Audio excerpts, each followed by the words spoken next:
अस्सलाम वालेकुम। मोहम्मद अब्दुल सिद्दीक अपने यूट्यूब चैनल के साथ हाजिर खिदमत है। इस मुल्क में जो हंगामा ये बरपा है, जो करप्शन के दरवाजे खुले हैं, जमहूरियत के नाम पर जो कौम को लूटा जा रहा है, एक जरदारी सर पे भारी के जो फ्रिवलेस से नारे लगते हैं, और अगर नवाज शरीफ खाता है, लगाता भी है, इन सब चीजों को बालाए ताक रखते हुए कल के इलेक्शन ने साबित कर दिया है कि पाकिस्तान में सियासत एक गंद का खेल है। जमहूरियत ढकोसला, जमहूरियत अवाम को बेवकूफ बनाने के लिए, इसके लिए तारीख के झरोकों में जाना जरूरी है। एक ऐसी शख्सियत जो नवाज शरीफ खानदान को, जरदारी खानदान को, या बेनजीर साहिबा कह लें, चौधरियों को उनकी जड़ों से जाना। मेरे साथ इस वक्त शफीक मेहता साहब मौजूद हैं, जो MNA का टिकट होल्डर रहे PTI में भी, मगर उन्होंने वक्त बड़ा गुजारा इन सियासतदानों के साथ। आज तारीख के झरोकों में जरा उनसे पूछते हैं, पहले तो ये राय लेते हैं कि कल के इलेक्शन में के बारे में वो क्या कहते हैं, और तहरीक अदम एतमाद का जो फैसला इमरान ने लिया उनका क्या नुक्ता है नजर। जी शफीक मेहता साहब। जनाब अब्दुल सिद्दीक साहब, पहले तो मैं आपका बहुत मशकूर हूं कि आपने मुझे ये अपॉर्चुनिटी दी कि इस अहम मौजू पर बात कर सकें। दरअसल मैं आपको इससे पहले तारीख में लेके जाऊंगा कि पाकिस्तान में इक़्तिदार जो है आम आदमी को मिला ही नहीं। 70 साल से आम आदमी का मईशत या सियासत में कोई अमल दखल नहीं, सिवाय इसके कि वो हर 5 साल के बाद लाइनों में खड़े होके ठप्पे लगाने के लिए उनको घरों से लाया जाता है, बसें भर भर के। और ये सिलसिला उस वक्त से जारी है जब अंग्रेजों ने जागीरदारों का एक निजाम, थाना कचहरी का एक निजाम और ये पुलिस का निजाम अवाम को दबाने के लिए बनाया था, और वही निजाम हमें विरसे में मिला। लिहाजा ये जमहूरियत पे, सियासत पे, मईशत पे चंद खानदानों का कब्जा हो गया। वही जागीरदार हैं, वो रईस बन गए और इसके बाद जमहूरियत के मालिक बन गए। अभी लेटली 40 साल पहले 2 खानदान उभरे हैं, 2 नाम, और उन्हीं का ही जमहूरियत पे कब्जा, पार्लियामेंट पे कब्जा, और अवाम के जहनों और शऊर पे कब्जा, और इस मुल्क की हर चीज पे कब्जा, इदारों पे कब्जा। और वो किसी को इसमें शरीक नहीं करना चाहते। आम आदमी का तो सवाल ही नहीं पैदा होता।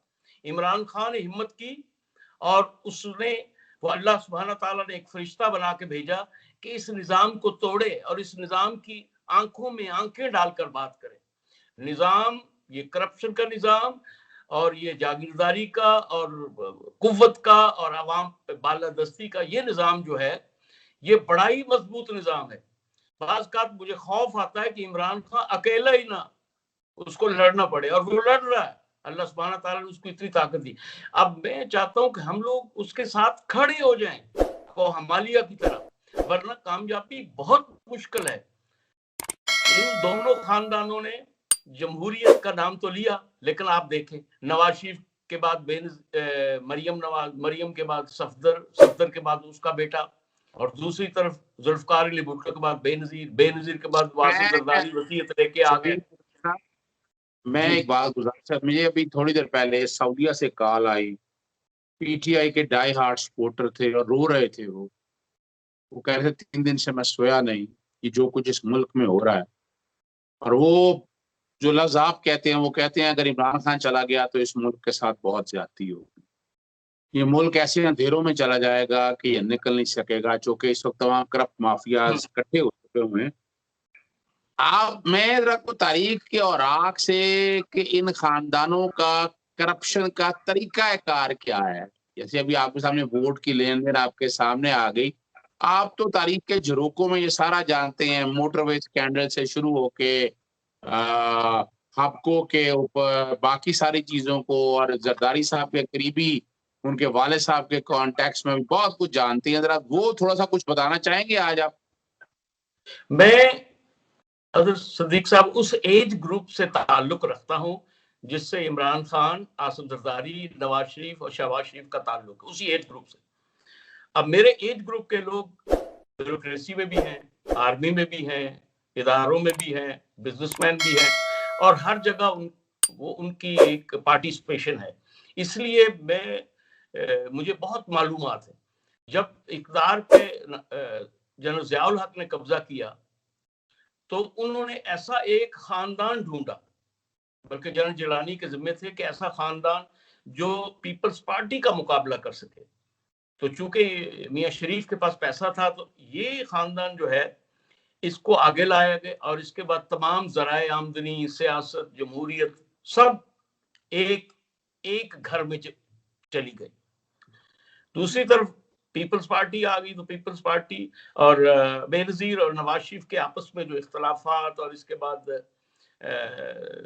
एक दूसरे इक़्तिदार पे कब्जा करना, उसमें फिर आसिफ जरदारी ने बेनजीर को कहा, बल्कि आसिफ जरदारी ने मुझे खुद बताया कि मैंने मुहतरमा को कहा कि जितना पैसा नवाज शरीफ के पास है, अगर इससे ज्यादा हमारे पास नहीं होगा तो बेहतर है आप सियासत ना करें। अब पता नहीं उन्होंने ये बात तस्लीम की न की, लेकिन एक खामोश इस बात को कबूलियत बख्शी। लिहाजा ये दोनों खानदान जो हैं ये पैसा बनाने में तेजी से लग गए, और ये इनकी रेस जो है चल पड़ी कि भी आपस कौन ज्यादा पैसा बनाए। लिहाजा ये जो हुकूमत पाकिस्तान का बजट होता था, या सिंध को या पंजाब को जो मिलते थे, देखिए ये सारी बातें मित्तला साहब, मैं जो आपकी जुबान से इनकी करप्शन के को बड़े बड़े को चीजें सुनना चाहता हूँ, वो ज्यादा बेहतर होगी कि नाज़रीन वो चाहते हैं। ये सारी जनरल बातें तो आपकी बड़ी जबरदस्त हैं। वो इनकी ये जो बड़ी बड़ी जो करप्शन है इन्होंने किया है, क्या तरीका कार है, उस पर कुछ काम क्यों नहीं हुआ, जरा वो बता सकेंगे आप कुछ? देखिए जी, पहला तो दो रिक्वायरमेंट्स जो है, दो प्रोजेक्ट्स थे। एक तो एनर्जी पाकिस्तान में कैसे बने, और दूसरा कम्युनिकेशन, ट्रांसपोर्ट। एनर्जी का बेहतरीन हल था जो पाकिस्तान के हक में था, वो एक पानी से एनर्जी बनाई जाए, डैम बनाते और सूरज से एनर्जी बनाते। लेकिन इन्होंने चूंकि ऑयल एंड गैस, ये दोनों, और ये दोनों पार्टियां इसमें शामिल है, इन्होंने इसके बड़े बड़े प्लांट लगाए ऑयल एंड गैस के, और उसमें से इनका कमीशन, क्योंकि ये ऑयल एंड गैस हमारे पास तो नहीं, ये तो बाहर से ठेके और खरीदारी जो इन्होंने की, उसमें इन्होंने अरबों डॉलर बनाया ऑयल एंड गैस में, और दोनों ने तो लिहाजा सस्ते जो तरीके थे उसको छोड़ के इन्होंने वो तरीके अपनाए जिसमें इनकी किकबैक्स और ये सारा, सबसे बड़ा पैसा इसमें बना। फिर मियां साहब चूंकि शेरशाह सूरी के नक्शे कदम पे चलना चाहते थे, लिहाजा उन्होंने मोटरवे बनाया। ठीक है, मोटरवे जरूरी है, कम्युनिकेशन एक तरक्की का जरिया है, लेकिन उसमें भी बेतहाशा दौलत कमाई गई, और ऑयल, गैस और मोटरवे, इसके बाद नेचुरली रेलवे आ गई। तो इनमें से सबसे ज्यादा पैसा इनका वहां से बना है, और मेरे अपने दोस्तों ने ये पैसा ट्रांसफर किया, ये नहीं कि मैंने कहीं से सुना हो। उन्होंने ट्रांसफर किया लंदन और दुबई, वहीं प्रॉपर्टीज बनाई गई, और आज भी उन्हीं प्रॉपर्टीज में रह रहे हैं। मैं लंदन और दुबई दोनों जगह जा चुका हूं, तो मैं दरखास्त करता हूं दोस्तों से जो प्रोग्राम सुन रहे हैं कि आप दुबई और लंदन जाएं, पाकिस्तानी ड्राइवर को हायर करें और सारा दिन उसके साथ फिरें, और यही मैंने तरीका इख्तियार किया। वो आपको एक एक सड़क पे ले जाएगा जहां मियां साहबान और आसिफ जरदारी के प्लाट, विलास हैं, फार्म्स हैं, पूछ लें, वो आपको निशानदही करेगा, और इनकी बेतहाशा दौलत है वहां। लंदन की बात कर रहे हैं या पूरी दुनिया में बात कर रहे हैं? नहीं, ज्यादा पैसा जो है वो लंदन और दुबई में है, इसके बाद बाकी ममालिक जो है उसमें भी है, लेकिन लंदन मेजर जो है प्रॉपर्टी और वेल्थ इन दोनों की, खानदानों की, लंदन और दुबई में। कितनी जायदादें होंगी लंदन में इनकी? असल में अभी तक जो यानी कंफर्म आइडेंटिफिकेशन हुई है, कंफर्म, उसमें $1 बिलियन मियां नवाज शरीफ का प्रॉपर्टी और कैश, और $1 बिलियन आसिफ जरदारी का प्रॉपर्टी और कैश। लेकिन मेरा अपना ख्याल है कि ये 10 बिलियन डॉलर तक है। मेरे तो ख्याल से आप ये कम बता रहे हैं। नहीं ये कम मैं कंफर्म कम बता रहा हूँ। 15 से 20 बिलियन डॉलर से कम नहीं हो सकती।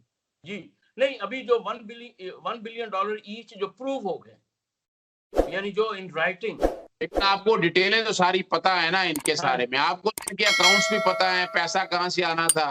बिल्कुल बिल्कुल। 1 बिलियन डॉलर ईच, ये 2 बिलियन डॉलर तो नैब में सबमिट हो गई है, ये मैं वो बात कर रहा हूँ। और जो अभी आइडेंटिफाई हुई है वो 5-5 बिलियन डॉलर दोनों की है। और ये पैसा इसलिए वापस नहीं करना चाहते कि इनके साथ बहुत बड़े बड़े लोग हैं, बैरूनी भी और अंदरूनी भी, और उनका एक मुफाद वाबस्ता है। और चूंकि अब उनको ये प्रॉब्लम हुआ कि इमरान खान बीच में आ गया और वो फ्लेक्सिबल आदमी नहीं है और करप्शन को टॉलरेट नहीं करता, वो इनके लिए एक बड़ी मुसीबत बन गया इमरान खान। और अगर इमरान खान ना होता तो ये इस मुल्क को तबाह बर्बाद कर देते, क्योंकि और कोई चैलेंज करने वाला नहीं। अब पाकिस्तान के पास एक ही ऑप्शन है कि इमरान खान जो है वो अल्लाह सुब्हाना ताला उसको ताकतवर करे, ताकि इन करप्ट लोगों के सामने वो कमजोर ना पड़ जाए। अभी आपने हालिया देखे। लेकिन शफीक मित्रा साहब, बात सिर्फ इतनी है, इमरान खान साहब से तो गलतियां बड़ी हुई हैं। मिसाल के तौर पर उस्मान बुज़दार जैसा एक वजीर आला यहाँ ला के बिठा दिया है, जिसने यहाँ खुद इसके आसपास करप्शन के बाजार गर्म है। तो इमरान खान ने इस तरफ क्यों नहीं तवज्जो दी? इमरान खान को सबसे ज्यादा तवज्जो देनी चाहिए। आम आदमी जो है उसकी क्या मुसीबतें हैं। आम आदमी जो है, एक तो महंगाई, जिसका हल हमारे पास भी है, ऐसा कोई बात नहीं कि महंगाई का कोई हल नहीं। महंगाई का सबसे बड़ा हल ये है कि जो फार्मर है, ग्रोअर है, उससे आप एक चीज 1300 रुपए में लेते हैं गंदम, लेकिन वो 3-4 महीने बाद जब वही बेचारा आटा लेने जाता है तो उसको 3000 रुपए में देते हैं। तो ये सप्लायर और वो जो आपका जिससे आप चीजें खरीदते हैं, एक तो ग्रोअर है, और बीच में जो है ना, ये गैप जो है इसको गवर्नमेंट को फिल करना चाहिए। अच्छा शफीक मित्रा साहब, चूंकि वक्त ज्यादा हो जाना है, भी लोग 10 मिनट से ज्यादा बनना नहीं चाहिए। आपसे दोबारा बात होती रहेगी। आप जरा, मैं चाहूंगा कि स्पेसिफिकली जो प्रॉपर्टीज की डिटेल है, नवाज शरीफ खानदान की, जरदारी खानदान की, और अकाउंट्स जहाँ जहाँ इनके हैं, और कई तो ब्रॉडशीट में आ चुके हैं, वो जरा आपसे दोबारा बात होगी तो स्पेशली जरा मैं चाहूंगा कि वो डिटेल नाजरीन को बतानी चाहिए, और ये सस्पेंस बरकरार रखे कि आपके पास बहुत कुछ मौजूद है। नाज़रीन, इजाज़त चाहेंगे, चैनल सब्सक्राइब आप करते रहें और बेल आइकॉन क्लिक करें ताकि आप तक लेटेस्ट वीडियो आ जाए, और ये आने वाले दिनों में आप धमाके बहुत जल्द सुनेंगे। अस्सलाम वालेकुम। शुक्रिया। वालेकुम सलाम व रहमतुल्लाह।